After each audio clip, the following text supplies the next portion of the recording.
তো এর মধ্যে আদি সকালবেলা বেশ কালবৈশাখী হচ্ছিল, আর কালবৈশাখী হলে মিশকার দারুণ আনন্দ হয়। ও বেরিয়ে পড়েছিল নাচতে নাচতে একদম আমাদের পার্কিং লটে এসে মিশকার সাথে দেখা হয়ে গেছিল ওর পাশের বাড়ির মাইলো দাদার সঙ্গে। মাইলো কিন্তু মিশকার থেকে বয়সে বড় হলেও মিশকার চেহারাটার জন্য মাইলো ওকে একটু ভয়ই পায় বটে। এই যে দেখুন কি অবস্থা। দেখো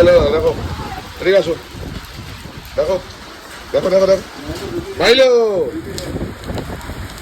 মাইলো রিগায় মাইলো মাইলো আয় রিগায়।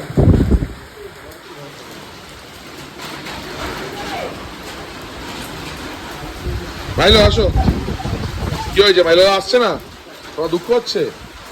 উনি আজ বেরিয়েছে বৃষ্টির মধ্যে, যেহেতু সদর দরজা বন্ধ ওই জন্য ওনাকে বেরোনোর অনুমতি দেওয়া হয়েছে পার্কিং এ। বুঝলে, এই দরজার বাইরে উনি বেরোন না। আসো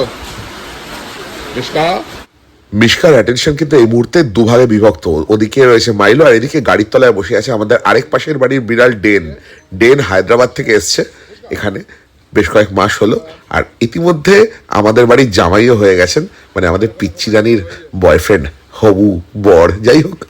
তো মিশকার এখন অ্যাটেনশন দুভাগে বিভক্ত, আর মাইলো আজকে যে কোনো কারণেও খুব একটা ইন্টারেস্ট নিচ্ছে না।